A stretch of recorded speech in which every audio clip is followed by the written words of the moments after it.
Good morning. I'm Cindy Craig. I'm with the Caldwell County Health Department. I work in the maternity department, and just wanted to come to you guys this morning and talk with you a little bit about our childbirth classes. As everybody knows, with COVID going on, social distancing is a very important thing right now. So it's just been very difficult to offer those at this point in time. We certainly are hoping at real soon to be able to start doing childbirth classes again, but we wanted to just bring a little bit of information to you today, just that maybe you could take and use with you when you go to the hospital. I won't be able to teach you a whole class in a few minutes, but I can certainly give you some important tips that might be helpful. One of the things that we talk about when we do childbirth class is the 6 healthy birth practices, and those are really important parts of your labor and delivery experience. So just want to share a few tips with you today from those. The first one that we recommend that's really important is letting labor begin on its own. There's a lot of reasons for that. One being your body knows when it's ready to have the baby. Your body is equipped for that. You have hormones that you produce on your own that help with going into labor. Those hormones is what makes your cervix dilate. It's what makes you have the contractions. All of those components are part of your actually being able to have the baby. But in order to do that, we need to let the body work on its own. And that sometimes is a very hard thing to do, because as you get further into your pregnancy, you're at the end at your 40 weeks, you're worn out, exhausted, just wanting everything to end and wanting to go ahead and have your baby. So, it's real easy to say, let's just get this over with. What can we do to go ahead and bring my labor on so I can go ahead and have this baby? And that's very understandable. But on the other hand, you have to remember when you make those decisions that probably is going to mean artificial means of doing that. One of the things that they would do to make you go into labor would be to give you artificial induced Pitocin. Sometimes they give you some things on as far as gels for your cervix to help dilate your cervix. There's a lot of different things that can be done. But having said that, the issues that can occur from this could be things like extra monitoring that's going to have to be done, because when they give you artificial Pitocin, they're going to have to monitor the baby and they're going to have to monitor you as well. So that's probably going to mean that the baby is going to have a Scap Monitor, and this little instrument here is what they would use to attach the Scap Monitor to the baby's head. And then this other part would be attached to a monitor that will be monitoring the baby. As well as this, you would have a monitor yourself. It would be placed probably across your abdomen area, and that would be monitoring your contractions, and then it would be monitoring the baby's fetal heart tone as well through this component to let us know whether the baby's in stress or not as you're contracting. Also, there's other procedures that can happen as well during this time. I'll let Diane go into more explanation about that when she talks, but there's other things that can happen as well. The bottom line is you have to talk to your doctor about these things. It's just very important. There are times when there's nothing that could have been done, nothing that could have been done to prevent having to do an induction. You could have preeclampsia. The baby could be in fetal distress. There could be other issues going on with the pregnancy that they would have to do that. Then in a case like that, we just have to do what we have to do to make sure that you're safe and the baby's safe as well. The second thing that I would really recommend that you do is to walk around, move around, and change positions a lot throughout your labor. That's so important. because there's so many things that can do. It can help make the baby move down better into position. It can help your pelvic bones go into the position that they need to go into. The gravity helps pulling the baby down as well. It's always good to be up and moving, or at least be in an upright position. One of the things too, when I have my class, it's kind of fun to do, is I'll give candy. I know that that's kind of, not a good idea necessarily, but it's just a little bit of candy. And I'll give candy with each of these things to let you know, hey, this is what you would do. The first thing, I'll back up a little bit. Usually we get a lollipop. I know you all remember the commercial with the owl in it, and he says, how many licks does it take to get to the center of the lollipop? Well, this is the same thing with letting labor begin on its own. We don't know how long it takes you to go into labor. We also don't know how long your labor is going to last. That's going to vary with everyone. So just remember that. And the second thing, I would give M&Ms. I would recommend with the M&Ms to move around and walk around a lot. So anyway, that's just a little thing that we do. The third thing that I would recommend that you do would be to bring a friend or a doula or a loved one in with you. And the reason for that is that you need someone there for you to support and to be there for you.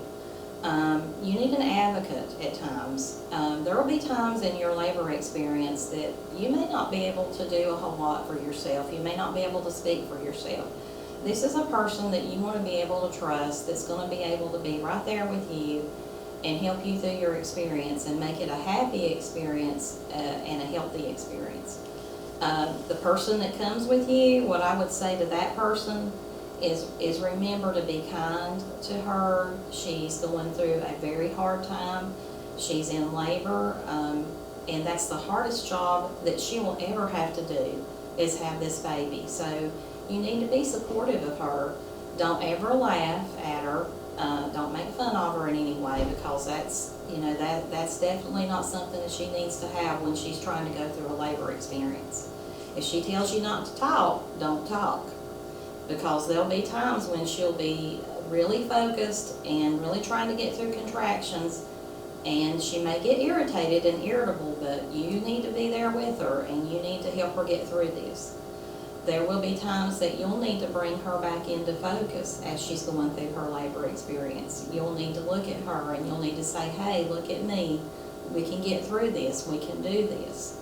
And I would recommend, if you have a way to do this, to go ahead and maybe download some information on working through contractions. You could even get on some virtual classes. We'll tell you about those at the end of this segment. But there's actually a virtual class right now going on through UNC that I would really recommend that you think about doing. And if you can't do that, try to go online and download go to some good websites like Mother Baby. It's Ready, Set, Baby, things like that. And try to look at some information on how to work through contractions, because that's going to be pretty important, and you're going to need some help with some of that, especially when you get into the last stage of your labor. So I am so glad that you guys are joining us today. I'm so glad to have been here with you and been able to share a few things with you today. And hope you'll be able to take some of this and use it. Another thing I would recommend before I go and let Diane take over, I would recommend a birth plan. There's no one birth plan that I'm going to tell you to do. There's different ones. March of Dimes puts out one, but there's other ones that put them out too. And the reason I recommend that is because that's a chance for you and your doctor to talk and to try to decide what's the best plan for you. Now remember, with COVID going on, there's some things that may have changed, and there's just not a lot that we can do about that. But hopefully, a lot of the things on your birth plan you'll be able to do that you want to do. I also recommend that you please pack a bag to go to the hospital. You'll need certain things with you. You'll need things like pads. You'll need a change of clothes. Make sure you bring loose fitting clothes, because you won't be back to your regular size that you were when you leave the hospital. It's going to take some time for you to go back down to your regular size. Make sure that you bring a pad that you like to use. They won't want you using tampons, so you'll need to have pads. Make sure you bring a nursing bra if you're planning on nursing the baby. Make sure you bring some clothes to take the baby home in. The baby's also going to have a car seat, and they'll talk about that more in the next segment as well. But just remember that. Also, try to take something to focus on when you're at the hospital. This is a picture of an ultrasound of a baby. If you have something like that, take that with you. That'll help you focus when you're going through your contractions. It'll be something to sit and look at. That'll help maybe give you, a focus to work on to make things easier to get through. Also, think about bringing like a little CD tape, something that will relax you and make you feel better while you're going through this experience. You might want to cut the lights down a little bit low while you're in there. So anyway, so glad that I've been able to talk to you today, and I hope things go well for you when you go to the hospital to have your baby. And also, I'd like to let you know the Caldwell County Health Department does the prenatal care here, and we'd be very glad to see you throughout your pregnancy. All you would need to do is call and make an appointment. The first step is getting that pregnancy test appointment, and our phone number is 828-426-8488. We offer incentives for keeping appointments, so we're really, really trying to get people to come in the first trimester. That's just so important. So you guys have a great day. Thank you. I'll turn it over to Diane now. Okay, the fourth step that we'd like to talk about is avoiding interventions that are not medically necessary. And this is so important whenever Cindy was talking earlier about making sure that you let your healthcare provider know what your wishes are. We talk about this all during your pregnancy with each and every provider that you see, so that they know what your plan is and what you'd like. And that gives them an opportunity to talk to you at the same time, and so you have a discussion all during your pregnancy. Don't wait till you get to the hospital and then start trying to make a decision, because it might be a different provider. And so they need to know what your wishes are, what your plans are, and discuss it together. But one thing is that if we stay well hydrated whenever we are pregnant, before we go to the hospital, make sure that we're eating properly, using the right nutrients and things. This helps our body to be healthy all during our pregnancy, and even whenever we go to the hospital to deliver. This can help us to maybe avoid some of the IV fluids. Whenever we have IV fluids at the hospital, that restricts us from being able to get up and move around sometimes like we'd like to during our labor. Also, labor is very intense with the pain. A lot of women want to get an epidural, and there's nothing wrong with that. It is good for pain management to have an epidural, but however, you want to remember that whenever you have an epidural, this does restrict you from being able to get out of the bed and move around. As Cindy talked earlier about, movement is very good whenever you are in labor, because it does help that baby come on down into the pelvis area and helps us, to be able to have more of a natural delivery. But if you do have an epidural, there's always have people in the room to help you to move and roll over, maybe to get up on your knees or whatever you need to help with the pain. Also, there's people in there, whether it's your coach or your partner that you brought with you. They can help you with pain management by doing massages for you. You can try to relax, and like Cindy talked earlier about focusing on something, trying to listen to some music. And then she showed you the electronic fetal monitor that's put on. That also restricts you from being able to get up and move around. But also, there again, if you have one, you can still do some movements in the bed. Most of these beds adjust in these birthing centers and in the hospitals. So if you do have one, just let people know what your wishes are about being able to move. The beds adjust, so you know, if you need a different position, they can help you with that. Cindy talked a little bit earlier about the Pitocin. The Pitocin, it is an artificial way of having the contractions. It does cause sometimes the contractions to come on more frequently. Harder contractions, there again, you're not able to get up and move around. So just remember that. Another artificial thing that they do sometimes is break the water. The water around this baby is a natural way of protecting the baby. Most of the time with the water, it will break on its own when you're in a certain stage of your labor. And so the water's there to protect the baby. It helps to protect the umbilical cord and everything.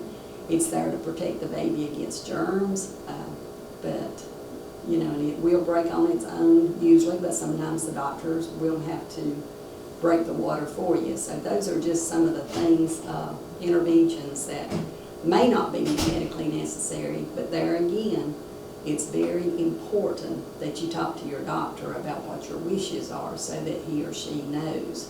They're there to help you too during this process. And the next step is avoiding giving birth on your back and follow your body's urges to be able to push. As we've all seen on TV in different ways, usually when we see it on TV, the woman is laying on her back with her feet in stirrups to deliver the baby. If you think about it, when she's laying on her back and her legs and everything, the baby is having to come up and to go out. That's really not a natural way of delivering. It can be done, but that's not the natural way. Some of the better positions that you can get in to deliver the baby is some women, they stand up to deliver, they kneel, they squat, laying on their sides, and so all this at the same time helps with the gravity of the baby coming down so it can come on out. It too, with the spontaneous pushing, sometimes with things like Pitocin and epidurals and things like that, it helps, it causes the women not to know when to push, or and so they're having to be coached as to pushing. Well, whenever you're being forced to push, sometimes that causes you to be more sore, it causes you to be more stressed, causes you to be more exhausted. Also, your muscles and your tissues are more sore and tender. So if you don't have any of those other artificial things, sometimes you're able to know on your own whenever it's time to push and to deliver your baby. So just sort of keep those in mind.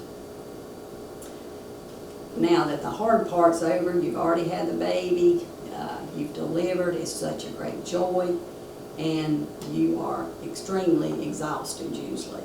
And the first thing that most women want to do is, after they come off of this high of having the baby, they want to go to sleep. But remember, when you first have the baby, it's best to do what they call skin-to-skin contact. And when I say skin-to-skin, that means nothing between you, nothing between on the baby. It's just your skin and the skin of that precious baby laying next to you. Now, some of the benefits from having skin-to-skin contact is it helps the baby to maintain a temperature. It's easier for the babies to breastfeed. It makes them so familiar to your smell, your sounds of your voice. And the longer that the baby has skin-to-skin contact with you, the longer these benefits will last. So just keep that in mind too. It's just a precious time after you've been through all this hard work of laboring with this baby, and you've waited a full 9 months to have this baby. So this is your special time for you to be with the baby. Also, rooming in. Now, most of the time, as long as everything goes well, the baby will room in with you. And like I said earlier, a lot of times you want to go to sleep, but you'll get just as much sleep with that baby in the room with you as you would if they took it to the nursery. And when the baby room's in with you, some of the benefits from that is a lot easier and faster bonding with the baby. Most of the time the baby will have less crying, easier and faster for milk production and for less trouble breastfeeding. Also, it improves your confidence at being a parent, especially if you're a first-time parent. It helps with improving your confidence in that you're going to be able to take care of this baby. It helps you to recognize things that the baby wants to be next to you, wants to feed. And also it helps to maintain a healthy weight for the baby. So these are just some things that we want to give to you today. But one of the main things is, like Cindy and I both have encouraged, is that you talk with your healthcare provider all during your pregnancy and discuss it. And then when things do come up, then your doctor feels more comfortable talking to you about maybe changes that's going to have to occur, maybe with the IV fluids, maybe with the epidural or the Pitocin and different things like that. So there we can't stress enough for you to please talk with your healthcare provider, because they don't know what your wishes are if you don't tell them. And as Cindy has said, we do have prenatal care here at the health department, and we would love for you to join us and be one of our patients. We'll be glad to help you through this. Then whenever you go out to private care, then we will help you to transition into that so that you have a continuation of care all during your pregnancy. And our goal is for you to have a healthy pregnancy and a healthy baby. So again, we want to say thank you for this, and if you'll just stay tuned for our next segment, we have other staff members that are going to talk to you about some other important things for you, either after your pregnancy and for your baby. Thank you. We also wanted to let you know and remind you about the Ready Set Baby program. WIC is the one who has explained this program to us and recommended it. And talking about WIC, I definitely recommend during your pregnancy, if you're eligible for WIC, to please come in and apply. I can't tell you how good WIC is and how much they can do for you. They also have breastfeeding peer counselors here that can help you with breastfeeding and with questions. So I just highly recommend it. But the virtual classes are on Mondays and Wednesdays. They're through UNC. It's called Ready Set Baby. I've got a website. Let me see if I can find it here and on my papers. I don't know if you can see this or not, but they offer these classes in Spanish, and they also offer them in English. So hopefully you can write down these numbers or these websites so that you can go on and join their classes. And you have to go through, I believe it's Zoom to do that, but apparently I believe you can just kind of log on to this area that tells you to log on, and then it'll just let you get into their classroom. But thank you again for joining us today, and you take care, have wonderful holidays, and hopefully everything goes well for you with your birth experience. That's what we want for you, healthy you and healthy baby. Thank you again.